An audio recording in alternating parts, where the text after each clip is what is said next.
mutanen gari sun tare ni sama da mutum nawa sun ce in daina yadda kana zuwa guri na wai ina baka abinci ba kai ba tsohon arziki bane har da cin naka na hayin fulani ya zo nan ya same ni a kofar gida kada in ƙara barin ka zo nan ka ce maka da shi aka tashi abin ba mutunci tsufa Malam Kwaram. Muna zuwa sai mun zo inda tsufa ne Allah ba mu maganin kada aka da fara. Kamar yaya. Maganin kada a yi to kar a fara. Kamar yaya. Tun da gidan naka da nake shiga. Na'am. Yana zama da matsala iyakaci na zaure. Baka taba shiga tsakanin ba. Na haƙura da zuwa gidanka. Abinci ne. Bakin da Allah ya tsaga Allah ba zai hana shi ba. Wannan gaskiya ne. Ina da mutane da dama da zan je gurin sanci abincin nan. Ga sa Abubakar Jada. In na je ba zai bani ba.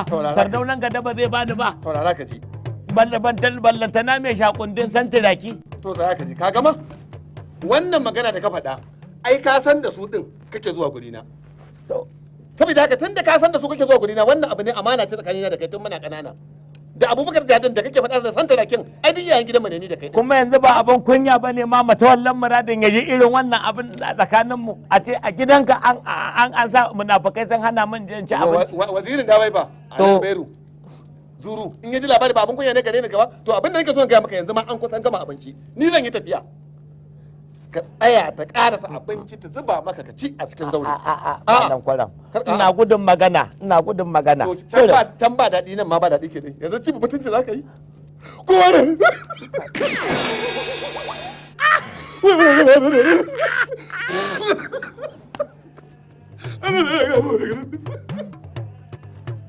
To shi kenan in ta gama na zo. Ta gama na zo in ta gama ba na zo na gode Allah ya sauke ka lafiya Allah addu'a Allah kai da lafiya da lafiya Allah ya tsare Allah ya tsare nagode madalla nagode ka tsaya ka ci abinci ba komai wallahi nagode Malam Kwaran irin wannan kuka in Allah in Kano ya ga irin ka kada generator ba zai sai ya kai gidansa ba to irin wannan kukan ai ka dinga shanye masa mai da wuri to shikenan sai na zo din sai na zo din ai ni baki nake boye kwana da mai salle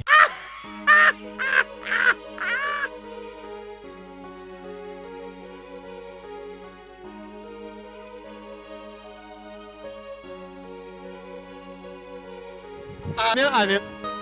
Yawwa. Kai. Kaga fa rana a ce ta ce. Domin bawan Allah nan da ake gaggawa maganganu a kansa wannan lokacin fa ya kamace in auna shi. Ina sani na gaya wa matar tawa nace zan tafiyar. Shi ma kuma ina sani na gaya masa nace zan yi tafiyar. To amma Allah ya yarda a wannan karan. In maganar nan gaske ce to za ta tabbata. In kuma ba zai bane zargi ne to masu so su haɗa mun ko su raba mun mai tashi hankali ko kuma su raba mun a mancin mu ya ƙare to da wannan karanta ƙare ko in koma kai bara dai in dan ba su lokaci in yi so sai in koma amma lalle kama wannan karan zan auna shi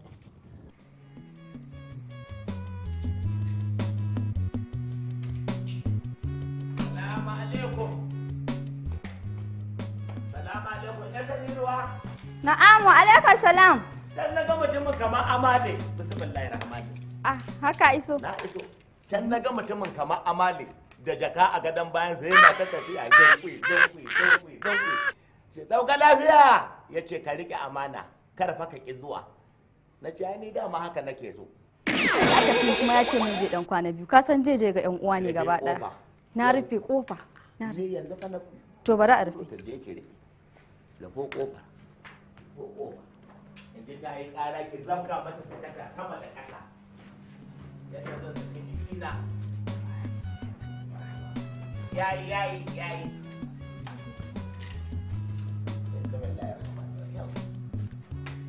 a'a ya za ka zauna daga nan ba za mu shiga ciki ba mu fara zama daga nan ni yau ba ni ne mai gidan ba yau kai ne mai gidan kuma shekara nawa tun da ya auro ki ai shi ba mijin auren ki bane mutumin da gashi gundume mai amma ba lafiya wallahi to kin gani aure kuma ana dan a ji daɗi ana yasa domin raya sunna ta manzo kurin amma ki zo ki ɗauko mutumin da ba matsayin ki ba yanzu ni ba ki fi jin daɗin zama da ni ba ni da ba mijin ki ba sosai ma Allah nake rubuta miki takarda sai dai ji labarin na aure ki kuma ba zai shiga min gida ba ya zama mulmulata ya zama mulmula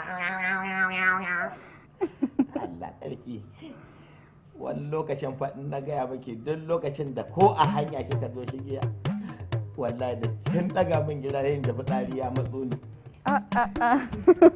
aikin shiga raina ne sosai shi yasa kika gani dan abin da muke takun mu mun iya ni dama na iya takuna kuma ke ma sai kika zama yar hannu wa alaikum salam waye ne wallahi shine kina jin in muryar mutum kamar an tashi injin ban ruwa